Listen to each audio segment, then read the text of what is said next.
Olá, caros alunos, sejam bem-vindos ao Ponto dos Concursos. Meu nome é Jean Peter, sou professor de Direito Constitucional do Ponto. Na aula demonstrativa de hoje, falaremos do concurso do Tribunal Regional do Trabalho do Ceará, da 7ª região, portanto, não é isso mesmo? Meus queridos, prova já estabelecida previamente para o dia 22 de outubro de 2017, ok? Nós teremos aí a possibilidade de você fazer a prova para analista e, portanto, gozando de nível superior, ou para técnico, para nível médio, meus queridos. Nós temos a CESP, né? A Sebrasp como banca, e a prova será aplicada no modelo CESP múltipla escolha, ok? Vou verificar com você aqui basicamente o que você pode esperar tanto para a prova de analista quanto para a prova de técnico a respeito de edital, ok? E aí, preparei para nós várias questões a respeito de cada ponto ali do nosso edital, justamente para você verificar como que este conteúdo pode cair na sua prova. Ok, meus queridos? Vem comigo no quadro, vamos verificar informações básicas aqui do seu edital, tá? Só para adiantar o seu serviço, mas olha só, leia na íntegra o edital, tá joia? A banca é Sebrasp e o modelo de aplicação de prova vai ser CESP. Então, obviamente, CESP múltipla escolha para essa prova, ok? Do TRT Ceará, perfeito. Nós vamos ter aqui a possibilidade de fazer o concurso para analista e você receberá mais de R$10 mil de remuneração, ok? Englobando aqui o vencimento básico e a gratificação pela atividade judiciária, além de várias outras situações que você pode ter em termos de benefício perante o tribunal, ok? Jornada de 40 horas. Meus queridos, se vocês forem fazer a prova para técnico, olha só que beleza a sua remuneração. R$6.300 aqui para você que tem o nível médio poder ingressar finalmente no seu tão sonhado cargo público, não é isso mesmo? E você trabalhará também 40 horas. Meus queridos, atenção para a data da prova, dia 22/10/2017, ok? Nós teremos aqui prova de analista na parte da manhã e a prova de técnico na parte da tarde. Serão basicamente 90 questões, das quais 30 serão conhecimentos gerais, ok? Aplicado basicamente a todos os cargos, e 60 questões conhecimentos específicos, e aí caem justamente as matérias de direito, né? Agora, olha só, percebam bem, vocês têm que se atentar, meus queridos, para esta prova que é de caráter classificatório e eliminatório, ou seja, você tem que fazer uma nota mínima para não ser eliminado e ao mesmo tempo tem que fazer uma nota excelente para ficar nas cabeças, tá ok? Valor da inscrição para você que vai fazer a prova de analista, R$80, e quem vai fazer a prova de técnico, R$65. Então isso daqui é basicamente um resumo de algumas informações para que você já leia o seu edital direcionado, tá ok? No direito constitucional, você que fará a prova do TRT do Ceará, encontrará para nós, olha só, Constituição, com seus conceitos, classificações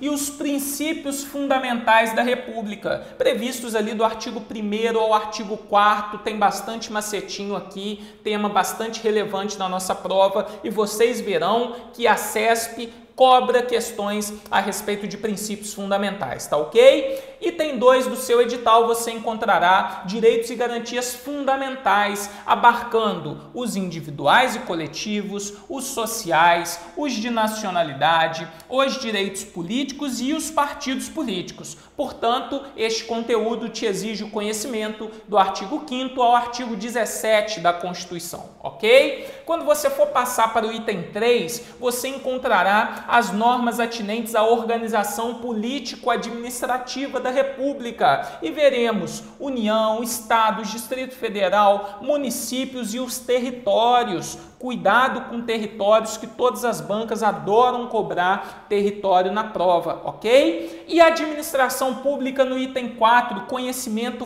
fundamental para qualquer concurso que você for se dedicar. Nós teremos disposições gerais artigo 37, artigo 38 e as disposições atinentes a servidores públicos, do 39 ao 41, ok? Item 5 do seu edital, Poder Legislativo, englobando o Congresso Nacional, Câmara dos Deputados, Senado Federal e o Estatuto dos Parlamentares, que vão tratar ali das imunidades e vedações aplicadas a deputados e senadores, ok? Tema relevante também. Poder Executivo. Poder Executivo nós vamos ter atribuições do presidente da República e dos ministros de Estado. Sem sombra de dúvida, se vier uma questão de poder executivo na sua prova, vem uma questão tratando das atribuições do presidente, lá no artigo 84 da Constituição. Quais atribuições podem ser delegadas pelo presidente? Ótimo! E a quem podem ser delegadas? São essas as questões que podem ser cobradas na sua prova. Poder Judiciário, como você vai fazer uma prova de tribunal, obviamente você tem que dar destaque ao Poder Judiciário, tá ok? Disposições gerais, galera, do artigo 92 ao artigo 100, nós temos as disposições gerais do Poder Judiciário. O 100 vai tratar de precatórios, né? Com esse novo regime fiscal agora também. Então, o 100 não é tão relevante para a nossa prova, mas do 92 ao 99 tem que ser conhecimento obrigatório de vocês. Não podem se dar ao luxo. Várias das questões que caem de poder judiciário estão dentro aqui do artigo 92, 93, pegando o 95 que traz as garantias e vedações, o 96 e o 99 que vai trazer ali a autonomia, né, administrativa, organizacional, financeira, orçamentária do Poder Judiciário. Você tem que saber. Claramente, órgãos do Poder Judiciário costuma cair demais, tá joia?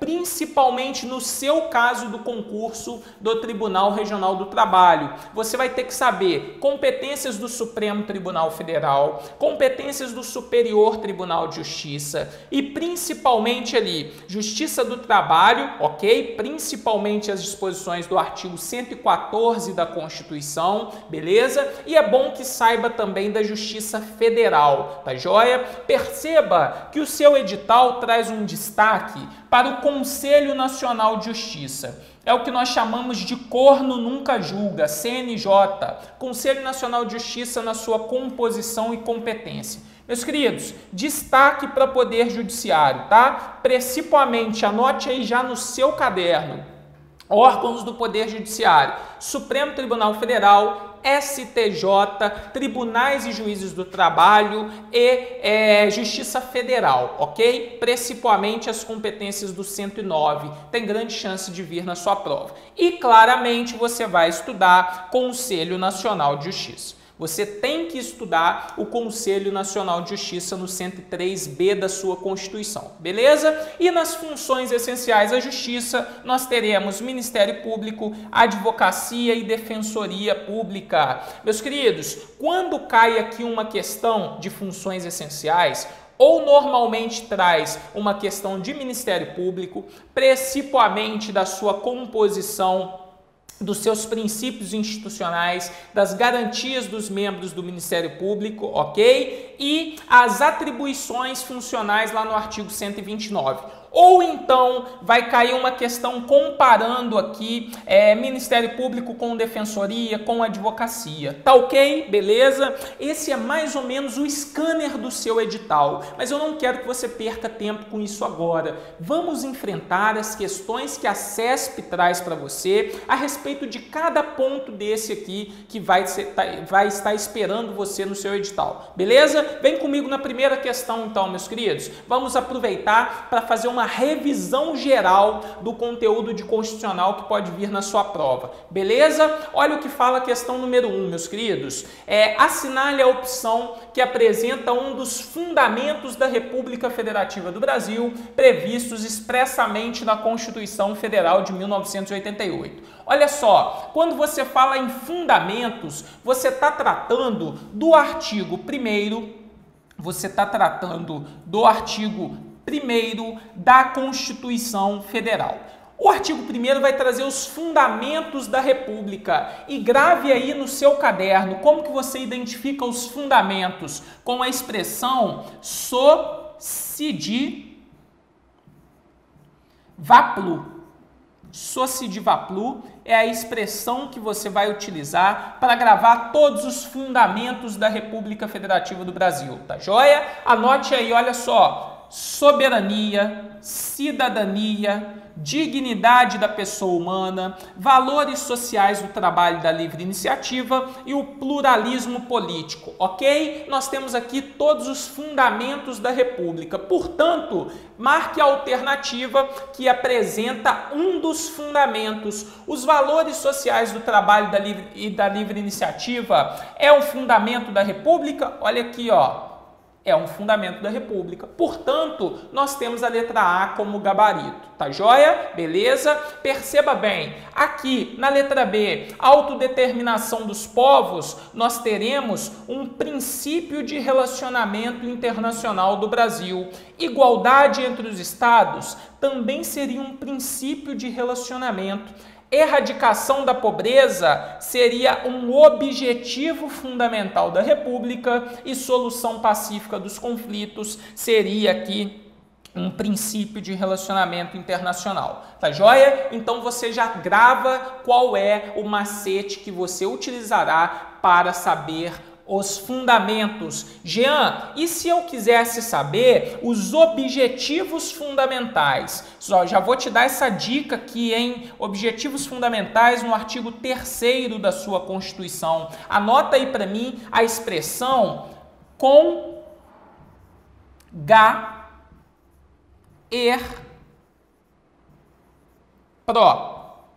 CONGAERPRO é a expressão que você vai utilizar para saber todos os objetivos fundamentais do artigo 3º. Jean, fala para mim então, construir uma sociedade livre, justa e solidária, garantir o desenvolvimento nacional, erradicar a pobreza, a marginalização e reduzir as desigualdades sociais e regionais, promover o bem de todos sem preconceito de qualquer espécie, né? Origem, cor, raça, sexo, idade ou qualquer outra forma de discriminação. Nós temos aqui todos os objetivos fundamentais da República. Tranquilo, meus queridos? E agora, se você quiser saber quais são os princípios de relacionamento internacional, e aqui eu já estou te preparando para qualquer questão atinente ao seu tópico 1 da sua prova de princípios fundamentais, ok? Você vai lembrar da expressão seguinte, ó, ainda, tá? Escreve assim para mim mesmo, ó, ainda não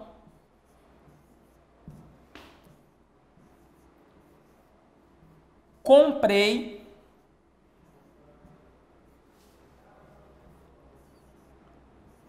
recursos. Como assim, Jean? É isso mesmo, ó. Ainda não comprei recursos. Vamos fazer junto? Tá lá no seu artigo 4º da Constituição. Autodeterminação dos povos, independência nacional, defesa da paz, não intervenção, concessão de asilo político, prevalência dos direitos humanos, igualdade entre os estados, repúdio ao terrorismo e ao racismo, cooperação entre os povos para o progresso da humanidade e solução pacífica dos conflitos. Aqui você tem, meus queridos, o item 1 do seu edital. Nessa questão aqui eu já te ajudo a gabaritar qualquer questão que caia princípios fundamentais. Beleza? Tranquilos? Então, número 1 aqui, letra A é o nosso gabarito. Vamos na sequência? Aqui já é uma questão de princípio, né, que traz uma contextualização. Também é típica da nossa CESP. Olha aqui. No que se refere aos princípios fundamentais estabelecidos na Constituição Federal de 1988, assinale a alternativa ou a opção correta. O princípio da construção de uma sociedade livre, justa e solidária está contemplado na Constituição de forma implícita. Não, ele está de forma expressa lá no artigo 3º como um dos objetivos da República. Beleza? Letra B. Em decorrência do princípio da defesa da paz e da solução ou resolução pacífica dos conflitos, o Brasil é proibido de participar de qualquer guerra externa, devendo-se posicionar como país neutro nos conflitos bélicos? De forma nenhuma. Isso não é uma imposição para o Brasil. Via de regra, ele atua no cenário internacional defendendo a paz, resolvendo de forma pacífica os conflitos, sendo a guerra, o uso da força, a última circunstância a ser considerada. Mas se não tiver jeito, é a guerra. Tanto que o presidente da República pode declarar a guerra, não é verdade? Autorizado ali pelo Congresso Nacional, beleza? E inclusive mediante declaração de guerra, estado de guerra, poderia haver até a pena de morte no Brasil, tá lembrado? Portanto, essa letra B não se sustenta. Vamos lá. Letra C. Conforme o princípio da democracia representativa explicitamente previsto na Constituição Federal, todo o poder emana do povo e seu exercício ocorre exclusivamente por meio de representantes eleitos? De forma nenhuma. Ele ocorre por meio de representantes eleitos, sim, ou diretamente nos termos da Constituição, pelo voto direto, pelo sufrágio universal, pelo plebiscito, referendo, iniciativa popular. São todas as formas de participação direta do povo no exercício do poder. Tá joia? Letra D. Os poderes da União, independentes e harmônicos entre si, são Executivo, ok. Judiciário, beleza. Ministério Público e o Legislativo. Legislativo até é. Ministério Público não é um poder da República, tá? O Ministério Público é uma função essencial à justiça, assim como a advocacia pública, assim como a advocacia privada e a defensoria pública. Beleza, galera? Tranquilos? Portanto, letra E é o nosso único gabarito correto. A integração econômica, política, social e cultural dos povos da América Latina, com a finalidade de construir uma comunidade latino-americana de nações, constitui um princípio fundamental da República Federativa, do Brasil, República Brasileira. Resposta correta. Isso está lá no parágrafo único do artigo 4º, meus queridos. Agora, olha só, o importante para mim é você saber identificar quais são os objetos de integração econômica, política, social e cultural. Você já tem muita coisa para gravar na sua vida, não tem? Então grava mais esse macetinho aqui para te facilitar. Sempre que falar em integração, comunidade latino-americana de nações, você vai lembrar da sua banca. A integração, você tem que fazer uma homenagem à sua banca, CESP. Por quê, meus queridos? Olha só, integração cultural, econômica, social e política. Você tem aqui os objetos de integração a serem observados pela República. Tá joia? Questão 2 sedimentada também? Bom demais. Vamos ver a questão 3. A respeito dos direitos e deveres individuais e coletivos, assinale a correta. Aqui nós já migramos, Deixamos o artigo 1º ao artigo 4º e passamos para o artigo 5º. Sempre cai nas provas e veja que caiu na prova em 2017 para o TRE de Pernambuco, não é isso mesmo? Vamos lá, olha aqui. A respeito dos direitos e deveres individuais e coletivos, assinale a opção correta. É livre a manifestação do pensamento, seja ela exercida por pessoa conhecida ou por pessoa anônima, de forma nenhuma, tá? Não pode haver a manifestação do pensamento com o anonimato. É garantida a livre manifestação do pensamento, mas é vedado, é proibido o anonimato. Isso daí está claramente disposto no artigo 5º, inciso 4º da sua Constituição, beleza? Vamos ver a letra B. Ninguém pode fazer ou deixar de fazer alguma coisa senão em virtude de lei? Opa, tá contrário ao texto da Constituição, não é verdade? Ninguém é obrigado a fazer ou deixar de fazer alguma coisa senão em virtude de lei. É o princípio da legalidade genérica que assegura segurança, não é verdade, a todos nós, tá ok? Letra C. Todos poderão reunir-se pacificamente em locais abertos ao público, desde que haja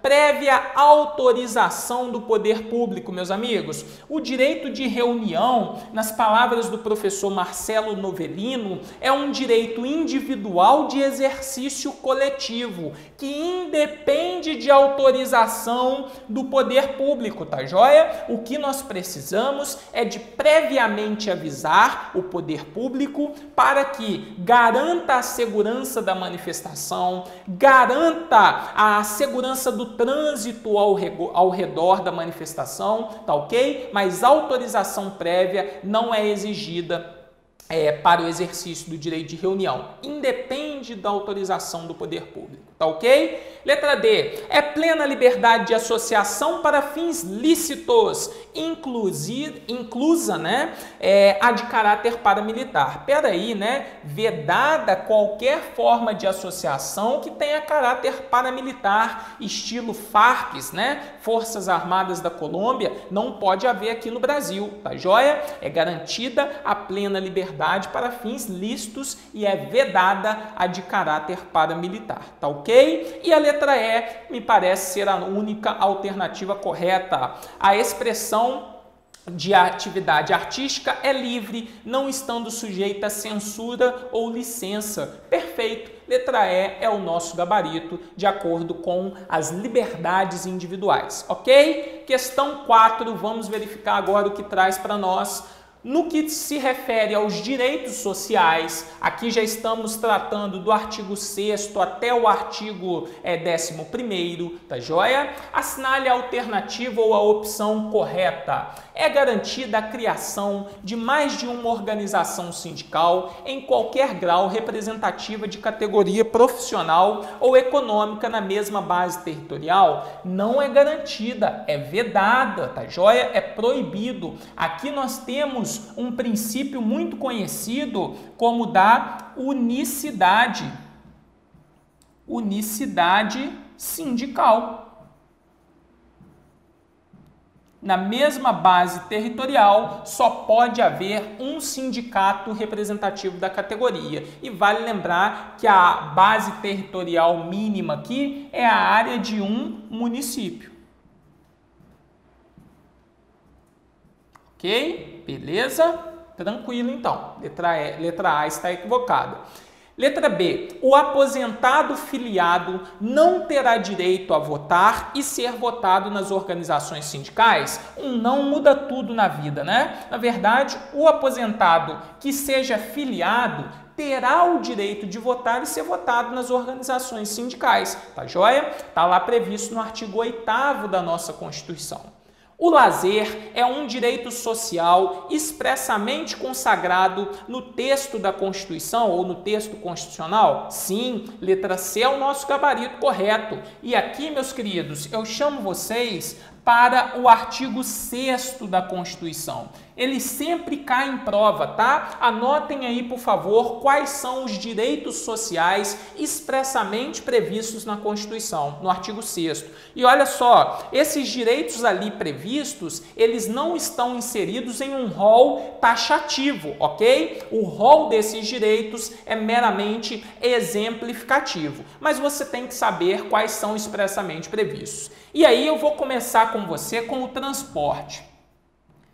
Transporte. Jean, por que transporte? Ora, porque o transporte foi o último direito inserido expressamente no texto do artigo 6º, por força da emenda constitucional 90 de 2015. Então fica mais fácil de você lembrar, a memória está fresca, né? Transporte mais. Aí como que você vai saber todos os outros que estão lá? Escreve isso daqui para mim, ó.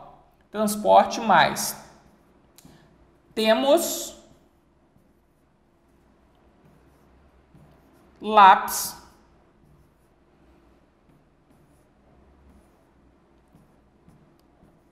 demais. Como assim, Jean? Temos lápis demais. É assim que a gente vai decorar, meus queridos. Olha só. Então, grave para mim, tá? O transporte já é um direito social expressamente previsto por força da Emenda Constitucional 90 de 2015. E o temos lápis demais representa aqui todos os outros direitos que lá estão. Olha só, acompanha comigo. Trabalho, educação, moradia, segurança, lazer, então por isso a nossa resposta C está correta, alimentação, previdência social, assistência aos desamparados, proteção à maternidade e à infância e a saúde. Nós temos, portanto, aqui todos os direitos previstos expressamente no artigo 6º. Olha que macete bacana para você não errar na sua prova, beleza? Tranquilos? E olha a letra D, meus queridos. Só será obrigado a se filiar, né, a filiar-se ou manter filiado a sindicato, o trabalhador que se enquadrar nas previsões legais. Não há essa obrigatoriedade, tá? É livre a filiação sindical, tá joia? A liberdade sindical representa aqui um nicho da liberdade de associação de modo geral, tá joia? Então, olha só a letra E. Nas empresas com mais de 50 empregados, é assegurada a eleição de um representante com a finalidade exclusiva de promover-lhes o entendimento direto entre os empregadores e os empregados. Meus queridos, aqui é pegadinha da prova, porque na verdade não é 50, na verdade das empresas com mais de 200 empregados, tá ok? Então nós vimos aqui disposições do artigo 6º ao artigo 11º que caem aqui na sua prova para o TRT do Ceará, beleza? Vamos seguindo para a questão 5, olha aqui, também CESP, ano 2017, tratando da nacionalidade, artigo 12 da nossa Constituição. Ok? Olha só, é muito comum esse tipo de questão, tá, meus queridos? Porque o brasileiro naturalizado poderá ocupar o cargo de... Meus queridos, aqui nós temos necessariamente uma diferença entre brasileiros natos e naturalizados. A lei não pode estabelecer diferenças, mas a Constituição pode e o faz em várias situações. Uma delas é reservar privativamente alguns cargos aos brasileiros natos. Nós temos cargos típicos da linha sucessória da presidência da República e nós temos alguns cargos típicos da defesa do Estado brasileiro, ok? Então, olha só, eu vou trazer um macetinho para você aqui e nós vamos gravar quais são os cargos privativos de brasileiros natos, beleza? Vem comigo no quadro. Olha só, meus queridos, vocês vão lembrar da expressão mp3.com. mp3.com é um macete que nós vamos gravar. Quais são os cargos privativos de brasileiro nato? Olha só, Jean. Ministro do STF. Coloca aqui, ministro do STF, tá joia? Por quê? Porque, por exemplo, nós temos ministro do STJ. Ministro do STJ. Ministro do STJ não vai precisar ser brasileiro nato. Tá joia? Mas ministro do STF vai. Qualquer deles, tá joia? Já já eu explico para você por quê. Olha só, grave esses 3 P's aqui para mim, ó. Você vai colocar presidente da República e o nosso vice-presidente da República. Ambos têm que ser brasileiros natos, tá joia? Presidente da Câmara dos Deputados, presidente do Senado Federal. Por isso nós temos 3 P's aqui, tá ok? Aqui nós vamos ter a carreira diplomática, nós vamos ter os oficiais das Forças Armadas e nós vamos ter nesse último M aqui, ministro da Defesa. Ministro da Defesa. Portanto, meus queridos, no mp3.com nós temos todos os cargos privativos de brasileiros natos. E olha só, por quê? Eu vou te explicar. Os cargos da linha sucessória da presidência da República, né? Nós vamos ter, ó, presidente. Se o presidente falta, quem assume é o vice. Então, uma cadeira presidencial assumida, por exemplo, por um argentino naturalizado brasileiro, daria certo? Por um espanhol naturalizado brasileiro? Claro que não. Tem que ser brasileiro nato, tá ok? E aí depois, se o vice-presidente não puder assumir, quem assume, Jean? É o presidente da Câmara dos Deputados. Presidente da Câmara dos Deputados. Se o presidente da Câmara não pode assumir, quem assume? É o presidente do Senado Federal. E se o presidente do Senado Federal não puder assumir, quem assume? É o presidente do Supremo Tribunal Federal. Jean, mas se é o presidente do Supremo Tribunal Federal, por que todos os ministros do Supremo têm que ser brasileiros nato? Olha, porque no Supremo Tribunal há um rodízio entre os ministros. São 11 e todos eles podem chegar a ser presidente daquela casa, tá joia? Presidente daquele tribunal. Portanto, nós temos a necessidade do ministro do STF ser brasileiro nato. Esses são os cargos inerentes à sucessão da cadeira presidencial, ok? E esses cargos aqui, Jean, estão relacionados à segurança, à defesa do Estado, carreira diplomática, oficial das Forças Armadas e ministro do Estado da Defesa. Cuidado com esse defesa aqui, que a prova normalmente gosta de colocar ministro das Relações Exteriores, ministro da Agricultura. Não, todos eles poderão ser naturalizados. Apenas o brasileiro, apenas o ministro da Defesa que terá que ser nato. Beleza? Tranquilos, você já está capaz de fazer essa questão. Olha só, poderá ocupar o brasileiro naturalizado, poderá ocupar o cargo de presidente do Senado, tá no mp3.com, tá? Então, de presidente do Senado ele não pode. Ele pode ocupar o cargo de senador, beleza? Ele só não poderá ser presidente do Senado. Poderá ocupar o cargo de ministro do Estado da Defesa? Ministro do Estado da Defesa, não. Se fosse ministro de Estado qualquer outro, poderia. Da Defesa, não. Beleza? Não poderá ocupar o cargo da carreira diplomática. Ora, se ele é naturalizado, a carreira diplomática está aqui no mp3.com. Por isso, ele não pode ocupar de fato. Poderá...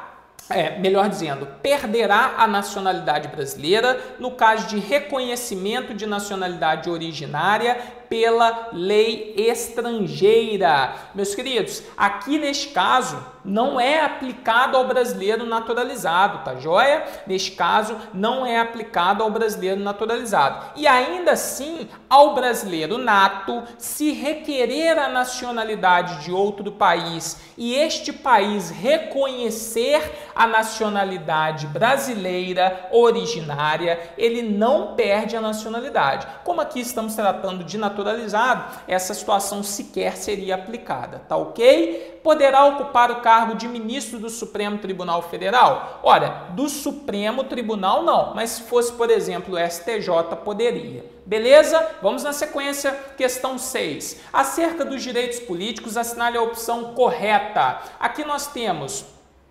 brasileiros naturalizados podem votar e concorrer a quaisquer cargos políticos. Galera, acabamos de ver a nacionalidade, né? Quaisquer? Não, ele não poderia ser, por exemplo, presidente ou vice-presidente da República. Letra B, senadores e governadores de Estado e do Distrito Federal se equiparam no que se refere à idade mínima exigida para como condição de elegibilidade. Perceba o seguinte, para exercício dos mandatos eletivos, nós temos que ter idade mínima. E para os senadores, a idade mínima é de 35 anos, assim como para presidente e vice-presidente, idade a partir da qual você adquire a capacidade política plena ou a cidadania passiva plena. Pode se candidatar a qualquer cargo eletivo, ok? E os governadores, a partir de 30 anos. Perceba, portanto, que não há uma equiparação na idade. Tranquilo? Portanto, a resposta B está incorreta.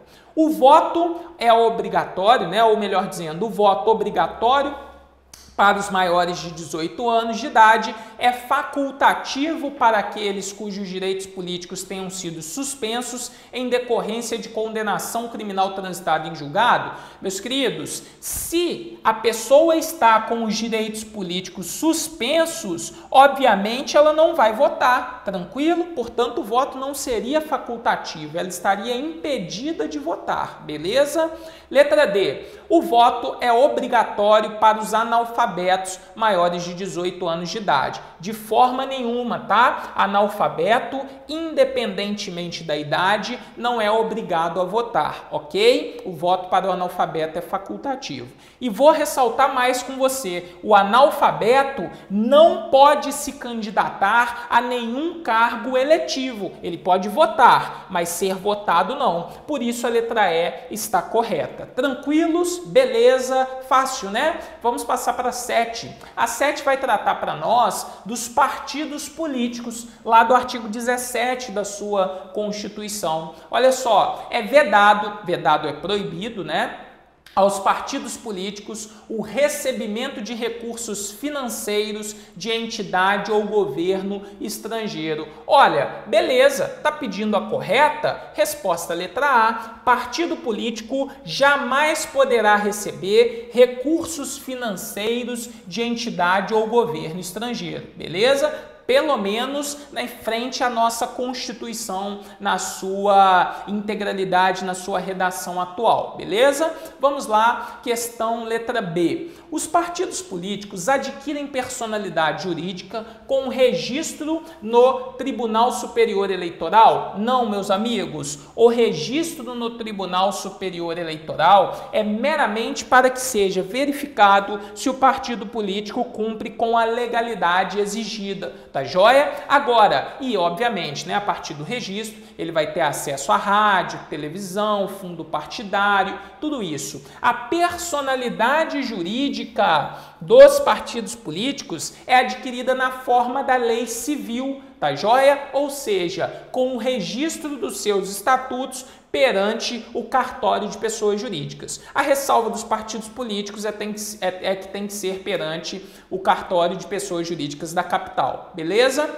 Vamos lá, letra C. Os partidos políticos têm direito a recursos do fundo partidário e devem pagar pelo acesso ao rádio e à televisão. De forma nenhuma, o acesso é gratuito, tá joia? Não é necessário pagamento. E letra D, é assegurada aos partidos políticos a autonomia para definir sua estrutura interna, organização e funcionamento e para adotar os critérios de escolha e o regime de suas coligações eleitorais, sendo, contudo, obrigatória a vinculação entre as candidaturas em âmbito nacional, estadual, distrital ou municipal. Não é necessário mais esta vinculação, a verticalização partidária foi extinta na República Federativa do Brasil, ok? Beleza? Questão número 8, 2017, hein? Olha só, com referência à organização político-administrativa do Estado, assinale a opção correta.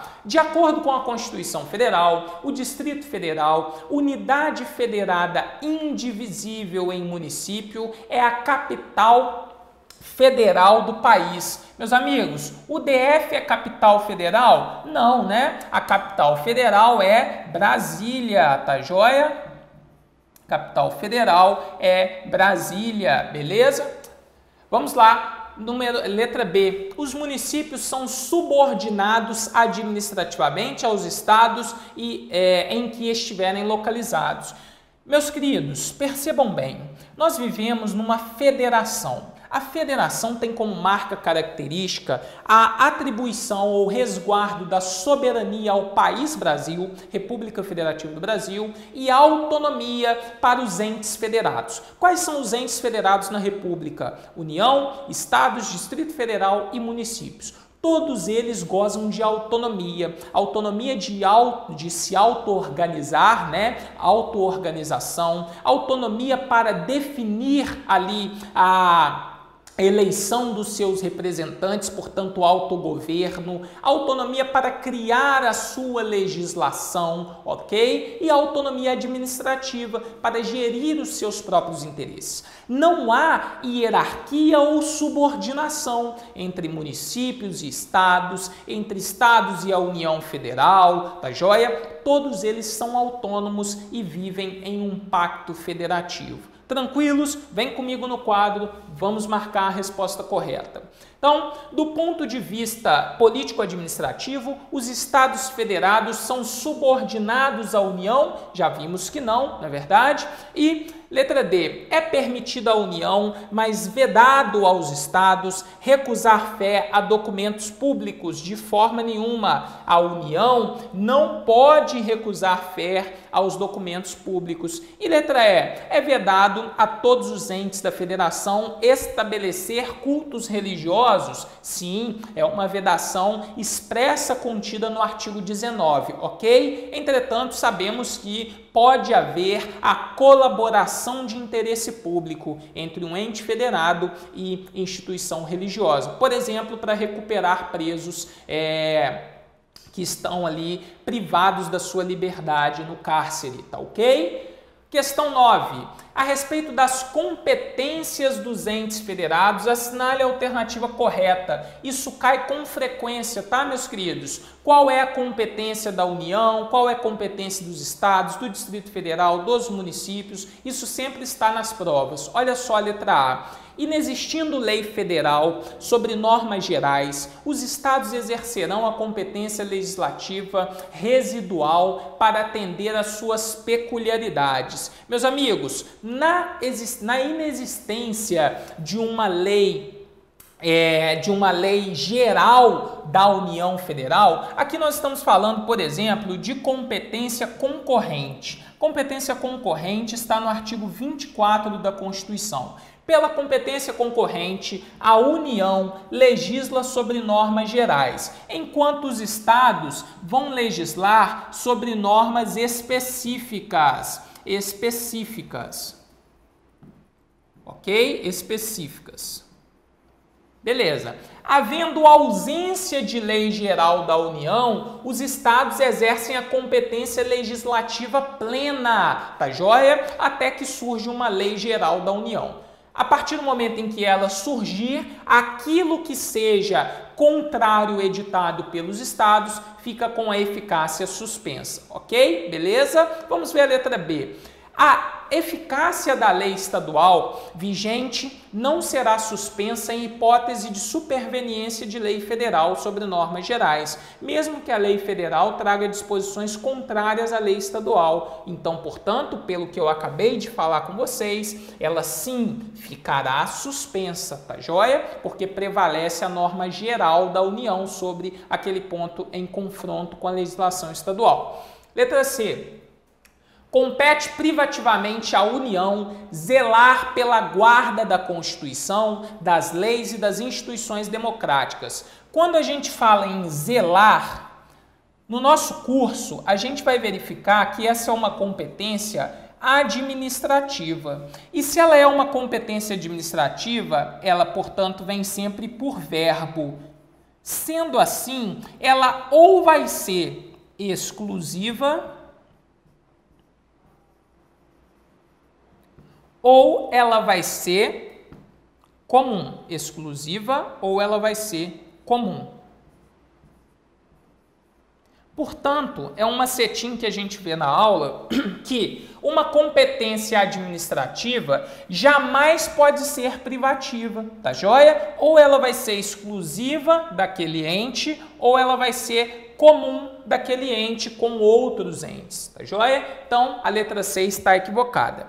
Letra D. A competência da União para legislar sobre normas gerais afasta a competência suplementar dos estados de forma nenhuma, tá joia? Não afasta. A União legisla de forma geral e os estados vão legislar ali de forma a atender às suas peculiaridades, tá joia? E letra E, no âmbito da legislação concorrente, a competência da União limitar-se-á ao estabelecimento de normas gerais. Letra E é o nosso gabarito correto, justamente aqui justificando para você o erro da letra A, tá joia? Inexistindo lei federal sobre normas gerais, os estados exercerão a competência legislativa residual? Não, a competência aqui vai ser plena, tá joia? Até que surja uma lei da União, uma lei geral.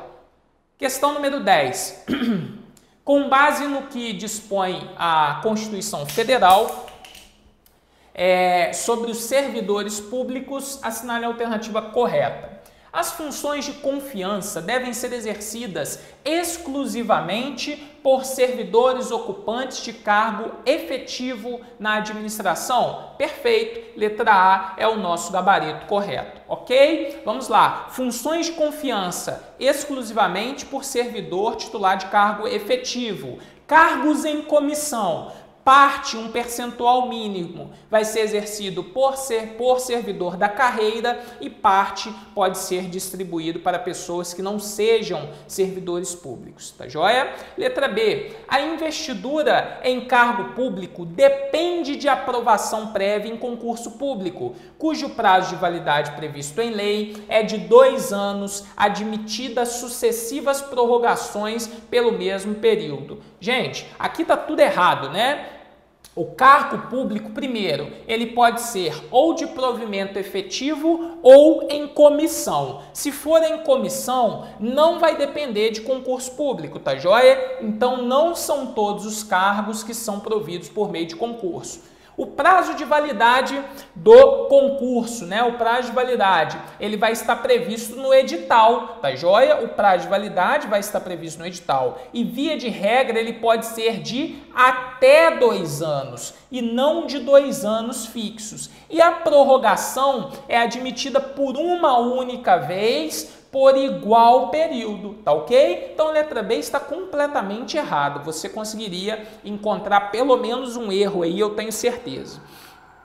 Letra C. O regime de subsídios foi imposto pela Constituição como forma obrigatória de remuneração para os cargos efetivos e empregos públicos criados após a sua promulgação. Meus caros, de forma nenhuma, tá? Nós temos vencimentos e subsídios. Os subsídios, eles são fixados em parcela única, vedada qualquer gratificação, qualquer abono, premiação, tá joia? Nesse sentido. E o subsídio é uma forma possível, facultativa de ser instituída como regime de pagamento aqui no serviço público, tá joia? Não é obrigatório, salvo para as situações em que a Constituição, por exemplo, prevê que o pagamento vai ser por meio de subsídio, né? Nós temos ali Ministério Público, os magistrados, os membros do Ministério Público, nós temos os defensores públicos, os policiais militares, recebem ali por meio de subsídio, tá joia? Ok. Letra D. O servidor público federal adquire estabilidade no serviço público após 2 anos de efetivo exercício do cargo, né, por ele ocupado, somente podendo perder o seu cargo por decisão judicial definitiva. Olha, aqui na verdade a estabilidade é adquirida após os 3 anos e aprovação em avaliação especial de desempenho. E ainda assim, adquirida a estabilidade, ele pode perder o cargo por várias situações. Processo com sentença transitada em julgado é uma delas. Pode ser por procedimento administrativo, assegurada ampla defesa, pode ser por avaliação periódica de desempenho, assegurada ampla defesa, e pode ser também em decorrência de adequação das despesas com o pessoal em decorrência da Lei da Responsabilidade Fiscal, lá do artigo 169 da Constituição, ok? Então, nós temos ali diversas situações em que o cara pode perder o cargo mesmo estável. Letra E. Somente brasileiros natos ou naturalizados podem ocupar cargos públicos efetivos? De forma nenhuma. O brasileiro que preencha os requisitos previstos em lei pode ocupar o cargo público e o estrangeiro na forma da lei. Então, para o brasileiro, nós temos uma norma de eficácia contida, segundo a classificação do professor José Afonso da Silva. E para o estrangeiro, Jean, para o estrangeiro nós temos uma norma de eficácia limitada, tá joia? Eficácia limitada.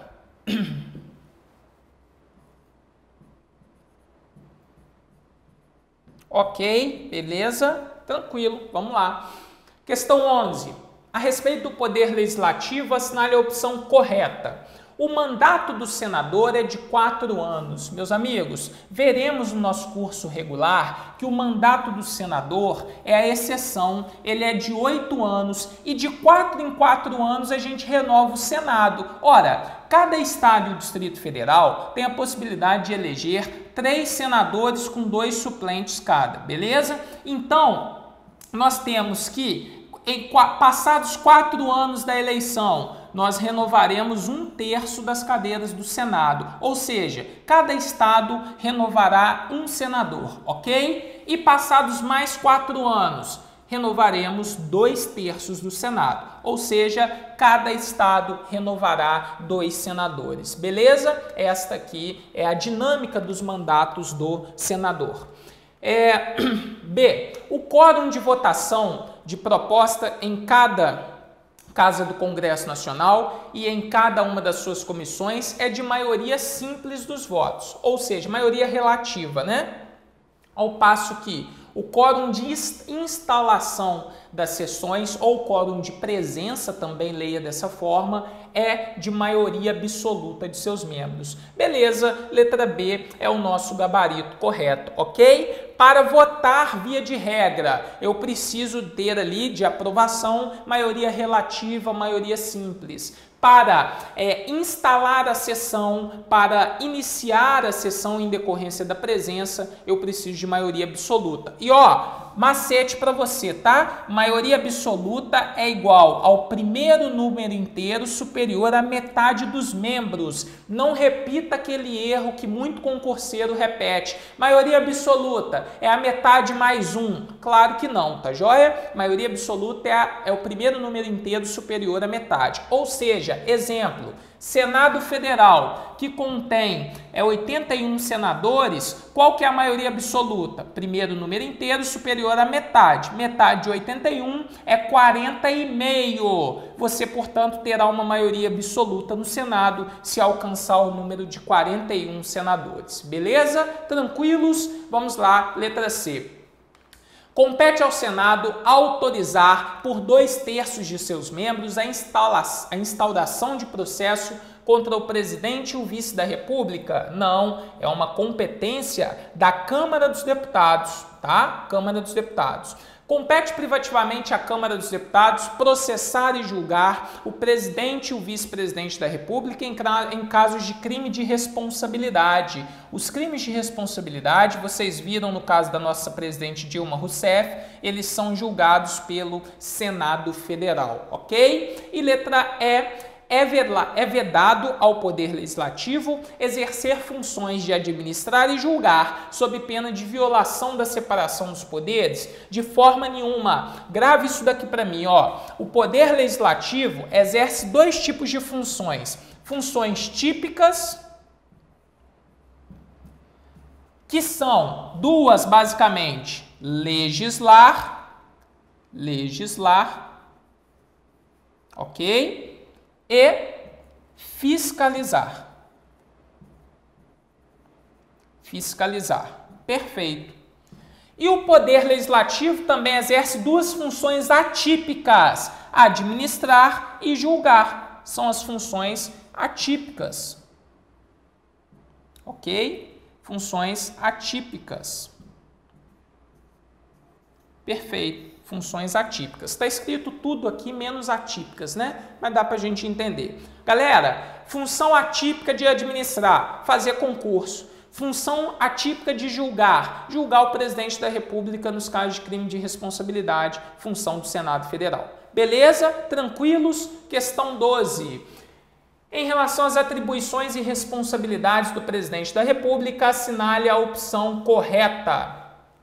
O presidente da República pode delegar ao Procurador-Geral da República a atribuição de prover e extinguir cargos públicos na administração pública federal. Meus queridos, olha só, artigo 84, cai direto na sua prova, cai direto.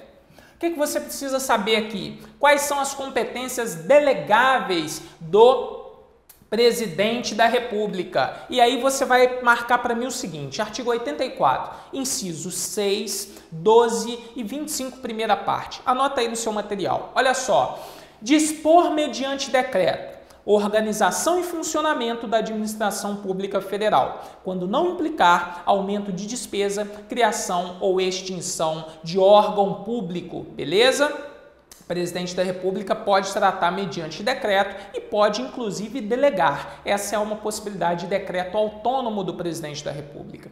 Segunda situação, extinguir cargos e funções públicas quando vagos. É possível fazer por meio de decreto autônomo, beleza? Terceira situação que o presidente da República exerce e pode delegar. Agora não por meio, do inciso 6, mas por meio do inciso 12. Conceder indulto, comultar pena com a oitiva, se necessário, das instituições ali estabelecidas em lei. Tá joia? É uma possibilidade ali que o presidente da República também pode delegar, conceder indulto e comultar pena. E a quarta possibilidade de delegação está lá no artigo 25, inciso 25 do artigo 84. Nossa, a garganta já está coçando, né? Artigo 84, inciso 25, primeira parte. Prover cargos públicos federais na forma da lei. Tá joia? Por que o prover, meus amigos? Prover ali dá a possibilidade de o presidente da República delegar, mas extinguir não, tá joia? Percebe essa ideia? Prover pode, extinguir não. Por isso que nós falamos lá no parágrafo único do artigo 84 em 25, primeira parte. Agora, o Supremo Tribunal Federal já entendeu que da mesma forma que ele pode delegar a competência para prover o cargo, ele também poderia delegar a competência para desprover o cargo, por exemplo, aplicando uma pena de demissão em um determinado servidor público. Você já sabe as competências delegáveis. E a quem podem ser? Procurador-Geral, Advogado-Geral da União, não é verdade? Procurador-Geral da República, Advogado-Geral da União e Ministro de Estado. São as três pessoas que podem receber delegação do presidente. Vem comigo marcar a questão. Então, olha só, na letra A, prover pode, extinguir cargo público? Não, extinguir não poderia ser delegado, tá joia? Vamos lá. A competência do presidente da República para conferir condecorações, distinções honoríficas não se insere entre as passíveis de delegação a ministro de Estado. Correto, né? Vocês viram eu falando que ela pode ser delegada? Não. Então a letra B é a nossa resposta correta.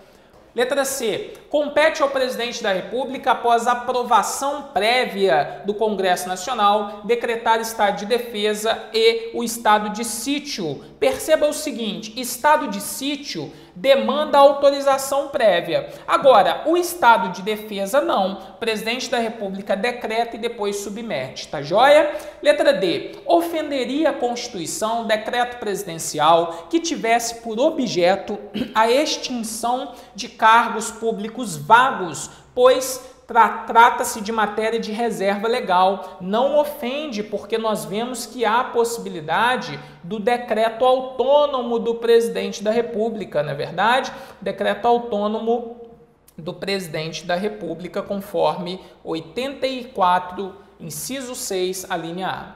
E Compete privativamente ao presidente conceder anistia e o indulto, meus amigos. A anistia, ela vem por meio de processo legislativo. Demanda uma lei que conceda anistia, tá joia? Portanto, não é ali a competência privativa do presidente da República. O 13, nós vamos falar do Poder Judiciário assinalando a correta.